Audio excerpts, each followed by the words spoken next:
Halo sobat, kembali lagi ketemu dengan saya lagi di video ini dan channel ini, dimana saya kali ini menekankan bahwasanya bukan karena Tuhan itu lupa atau lalai akan janji-janji dan firman-Nya. Perlu digarisbawahi, Tuhan tidak akan lupa dan tidak akan lalai akan segala janji-janji dan firman-Nya. Mungkin terkadang kita itu merasa, kenapa semuanya seperti ini? Kita tuh terkadang merasa janji Tuhan tidak terjadi atas hidup kita. Firman Tuhan tidak terjadi atas hidup kita. Kemuliaan Tuhan tidak terjadi atas hidup kita. Perlu digarisbawahi, bukan Tuhan yang lupa dan bukan Tuhan yang lalai. Karena Tuhan tidak akan lupa dan lalai. Terkadang Tuhan menantikan satu momen, satu waktu yang jauh lebih tepat, dan Tuhan terkadang merancang waktu yang jauh lebih indah. Dan tepat pada waktunya Tuhan, semua janji-janjinya dan firman-Nya akan tergenapi di dalam hidup kita. Dimana apapun yang terjadi atas dunia ini, seperti saat-saat ini yang terjadi, banyaknya gempa, lalu kebakaran hebat di Amerika, perang di Israel Hamas gitu ya, Israel Palestina gitu ya. Semua itu adalah rencana. Ada satu rencana yang sedang Tuhan kerjakan di dalam dunia ini. Cepat atau lambat, semua rencana itu akan berjalan sesuai kehendak Tuhan. Tuhan yang duduk di atas surga, Dia nggak perlu repot-repot. Apapun yang Tuhan inginkan di dalam hatinya, maka semua itu akan terjadi atas kehidupan ini. Semua yang terjadi mengandung makna supernatural. Dan semuanya ini adalah satu rancangan, satu garis hidup yang sudah Tuhan kehendaki. Bahkan mengenai isu-isu gempa megatrust di lempeng subduksi Indonesia, mengenai gempa megatrust itu ya, tidak ada orang yang tahu akan gempa megatrust. Secanggih-canggihnya alat buatan manusia, sekalipun manusia bisa membuat radar untuk mendeteksi getaran di dalam tanah, mendeteksi adanya getaran di laut maupun gelombang laut dengan jarak berkilo-kilometer pun, secanggih-canggihnya alat buatan manusia, kita tidak bisa mengelak dari takdir hidup. Kita tidak bisa mengelak dari yang namanya garis hidup. Dan apa saja yang terjadi, semua ini adalah penggenapan kehendak Tuhan. Biarlah kehendak Tuhan yang jadi, bukan kehendak manusia. Karena terkadang kehendak manusia itu hanya baik untuk dirinya sendiri. Ciri khas manusia itu akan berusaha supaya dirinya sendiri itu baik, keadaan dirinya sendiri itu baik. Dan hanya di waktu-waktu itu.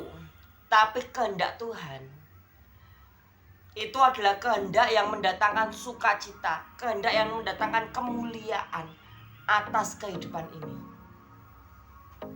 Sungguh berbahagialah orang-orang yang mengikuti kehendak Tuhan, dan berbahagialah mereka yang mau berjalan seturut dengan kehendak Tuhan.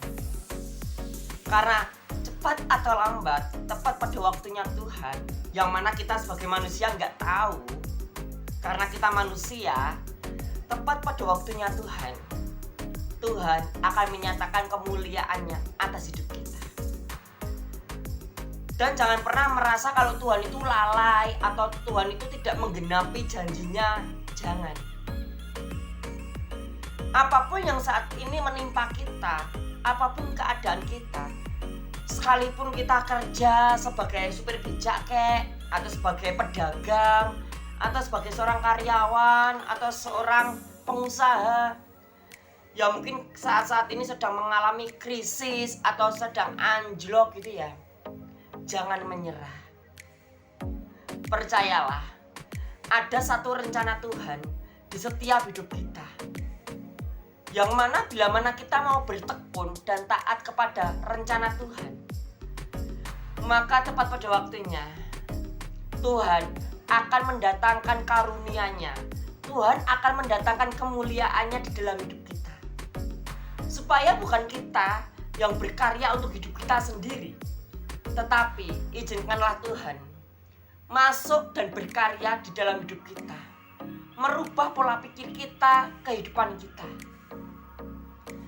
Yang dulunya kita hidup penuh masalah, banyak problem, banyak utang gitu ya. Izinkan Tuhan hadir di dalam hidup kita. Izinkan Tuhan ikut bekerja di dalam hidup kita. Dan kita akan merasakan suatu perbedaan yang signifikan. Dimana saat-saat ini bencana hidrometeorologi yang sangat-sangat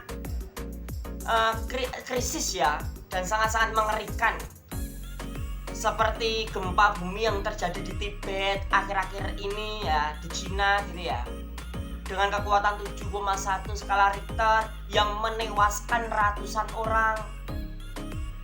Bahkan banjir bandang terjadi di Bondowoso, Jawa Timur. Juga mungkin banjir-banjir besar yang terjadi di berbagai wilayah Indonesia. Bahkan akhir-akhir ini terjadi banjir besar di Arab, terutama di kota Madinah dan kota Mekah, yang mana pemerintah Arab menyalakan alarm merah yang menandakan sangat mengkhawatirkan. Di mana di Amerika akhir-akhir ini, tepatnya di Los Angeles, terjadi kebakaran hebat bagaikan neraka ya. Terlihat dari drone itu terlihat sangat merah membara bagaikan neraka. Ini sungguh-sungguh mengerikan. Dan semua yang terjadi, aku percaya secara iman, secara pribadi aku percaya, semua ini adalah satu karya Tuhan, satu rancangan Tuhan yang akan mendatangkan kemuliaannya atas dunia. Dan cepat atau lambat Tuhan akan berkarya atas bangsa Indonesia. Tuhan akan memperlihatkan betapa dahsyatnya tangan Tuhan, betapa mulianya cahaya Tuhan, betapa agungnya dan betapa berkuasanya Tuhan atas kehidupan ini. Saya ajak kalian semua, jangan tinggalkan ibadah kalian. Apapun agama kalian, tingkatkan ibadah kalian, tingkatkan penghambaan kalian. Tetaplah fokus pada tujuan hidup kalian. Kita di dunia hanya sementara. Terima kasih, salam kenal dan sampai jumpa.